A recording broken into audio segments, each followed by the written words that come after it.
Last but not least, William Jensen is the author of the novel Cities of Men. His story, You Can Outrun the Devil If You Try, is in the fall 2019 edition of Roadkill, Texas Horror by Texas Writers. He lives in Austin. Welcome.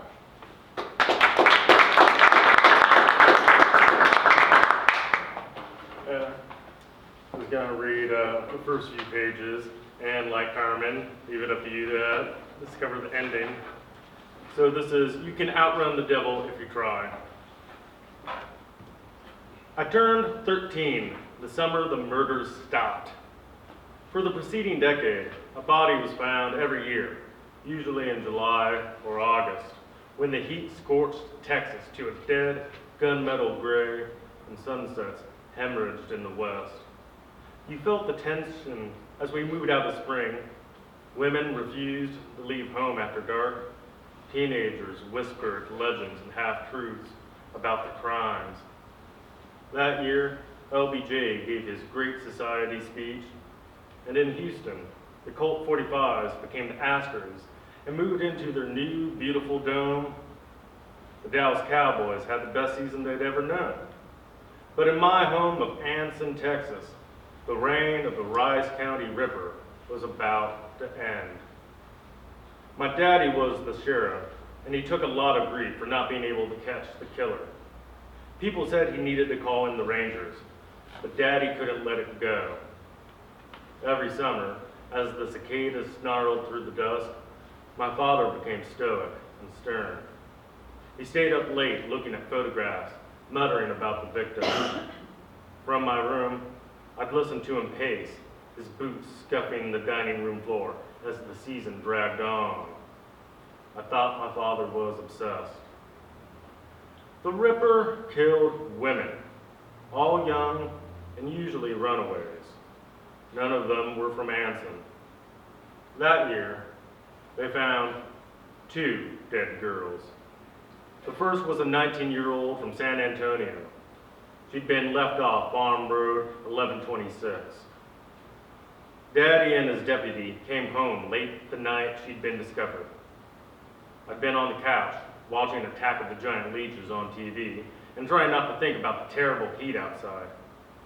Daddy's deputy was named Lewis and had worn the badge for less than a year.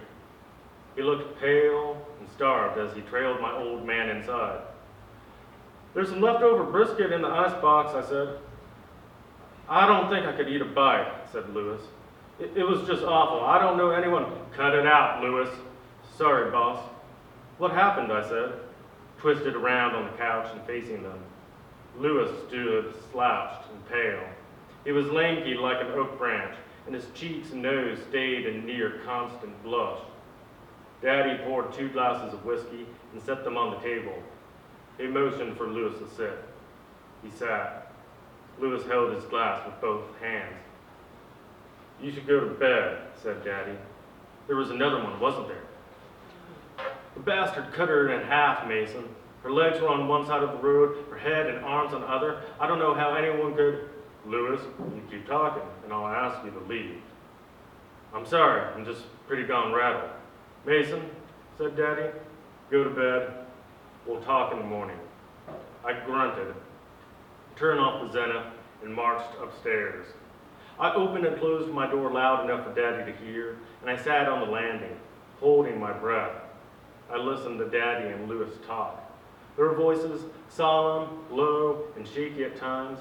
It was almost as if, by just discussing what they'd seen, they might condemn themselves to a similar fate. "Drink your drink," said Daddy. I heard the deputy struggle to swallow his liquor. I leaned forward so I could see them. Lewis slammed his glass down and gasped. He squinted and ran his tongue over his teeth. Daddy lit a cigarette and watched him.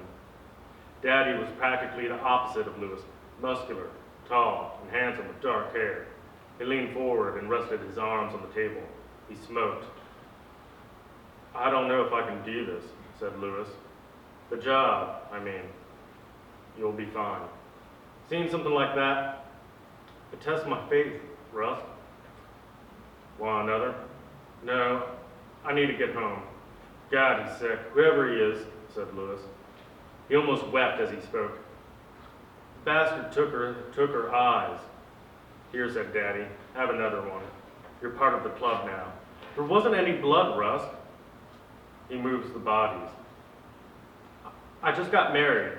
How am I supposed to go home to my bride and... You'll figure that out. The guy is a skillful rattlesnakes, ain't he?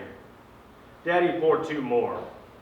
Lewis and my father spoke a bit longer, but eventually Lewis left. Daddy stayed up and kept drinking. He cursed, mumbled, and sighed. I leaned back to stay out of sight, and I listened with a nervous curiosity, bunched up and trying to remain mute. I always eavesdropped. I wanted to hear the truth about the bodies, the gore. Daddy never spoke to me about the Ripper. He said I wasn't old enough.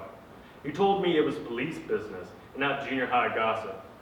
I'd grown up with stories about the Ripper, and the tales about him floated around the schoolyard to the point he grew to mythical status.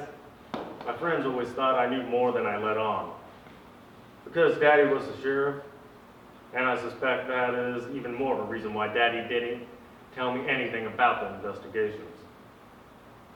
Daddy and I lived alone at the family farmhouse at the end of a long gravel road, the color of bone. Neither the house nor the barn is still standing. They burned down years ago. It had long ceased to be an operational farm. It was just a dwelling with low property taxes. We were surrounded by cedar and mesquite. Cliffs of limestone stood in the north that blocked the winds from the upper plains. Everyone else in our family had died. I never knew any of them. My mother passed away when I was 2. I don't have any memories of her. Daddy liked to say she was in heaven watching me, but I never believed that. I never believed in an afterlife. I'm going to stop right there. Thank you so much.